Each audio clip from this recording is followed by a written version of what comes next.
I've always been drawn to the darker corners of the internet. Not for anything sinister, just morbid curiosity. It's like peeking behind a curtain, you shouldn't. That's how I found it. Buried deep within a maze of encrypted links and anonymous forums, there was a site called the Shadow's Hand. It wasn't flashy, just a plain black page with a single line of white text. Do you want to play a game? And a simple yes button. Against my better judgment, I clicked. A chat box appeared. A single message glowed on the screen. Welcome, Player 1.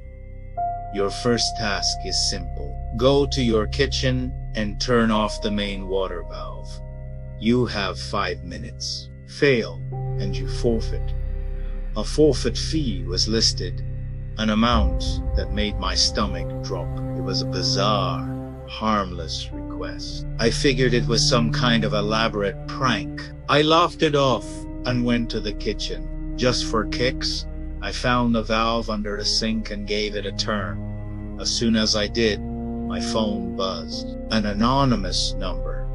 The message read, Task 1 complete. Well done. Your next task will arrive at midnight.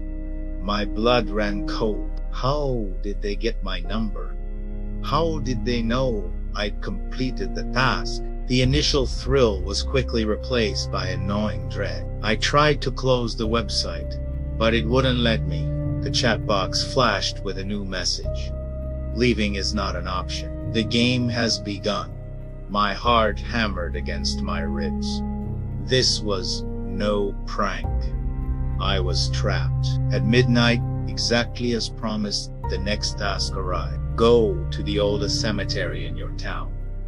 Find the grave of someone who shares your initials. Leave a single white rose. You have 1 hour. The forfeit fee had doubled.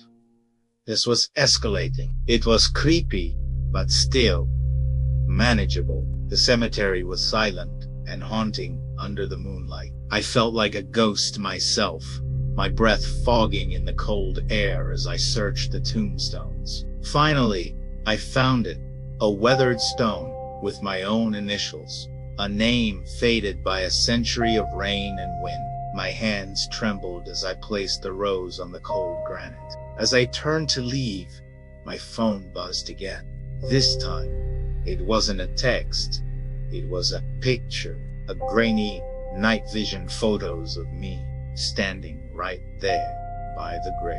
It had been taken just seconds ago. He spun around, my eyes scanning the darkness. Nothing, just rows of silent stones and swaying trees. I wasn't just being watched. I was being hunted. The tasks kept coming, each one more demanding and more terrifying than the last. Steal a specific book from the local library.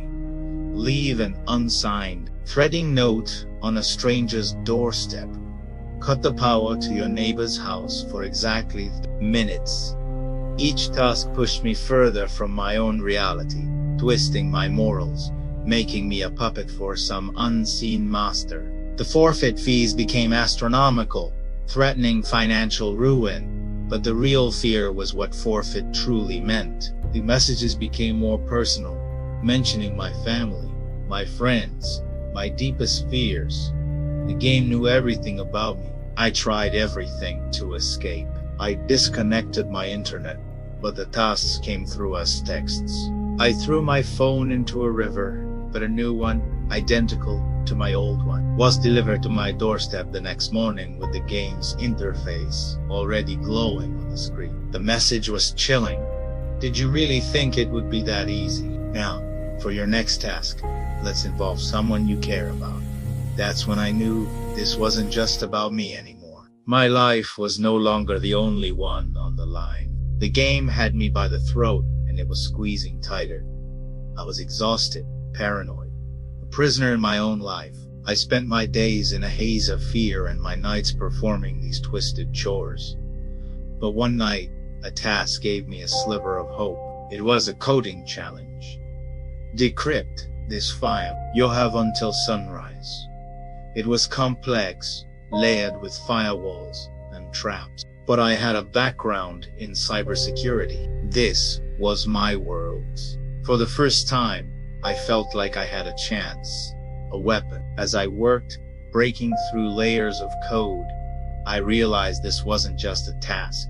It was hidden within the encrypted data were fragments of server logs, IP addresses, digital fingerprints of other players. They weren't just playing a game, they were a network.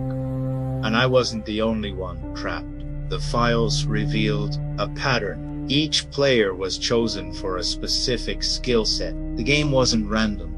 It was a recruitment process. For what? I didn't know, and I didn't want to find out. But among the data, I found a flaw, a backdoor, a single line of corrupted code in the game's core program. It was a long shot, a needle in a digital haystack, but it was my only way out. I couldn't just log off. I had to crash the entire system from the inside. As I prepared to execute the exploit, a new task appeared on my screen, the most terrifying one yet. It wasn't a request. It was a live video feed. It showed the front door of my parents' house. The chat box flashed. Your final task. Go there now. We have a package for you to deliver. Refuse, and we deliver it for you. My blood turned to ice. This was it. The final move. They were forcing my hand, using my family as leverage. But they'd made a mistake. They'd given me an opponent I would die for. I didn't go to my parents' house. Instead, I initiated the attack. My fingers flew across the keyboard, exploiting the backdoor I'd found. The system fought back.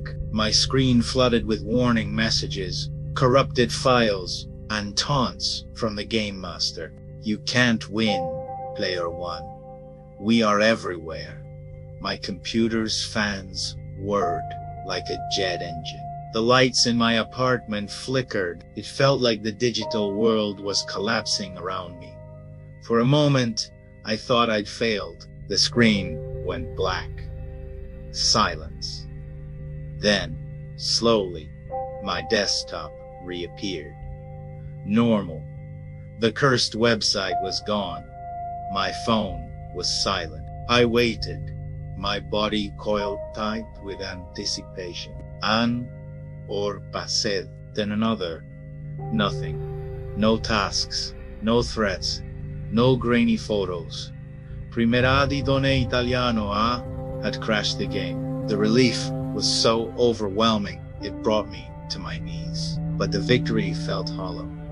I was free, but I was changed. I look at technology differently now. I see the shadows lurking behind the convenience, the unseen hands that can pull the strings. I never found out who was behind the shadow's hand. Maybe it was a person, a group, or something else entirely. Sometimes, late at night, when my phone buzzes unexpectedly, my heart still leaps into my throat. I broke the game, but the fear it instilled in me is a scar that will never fully fade.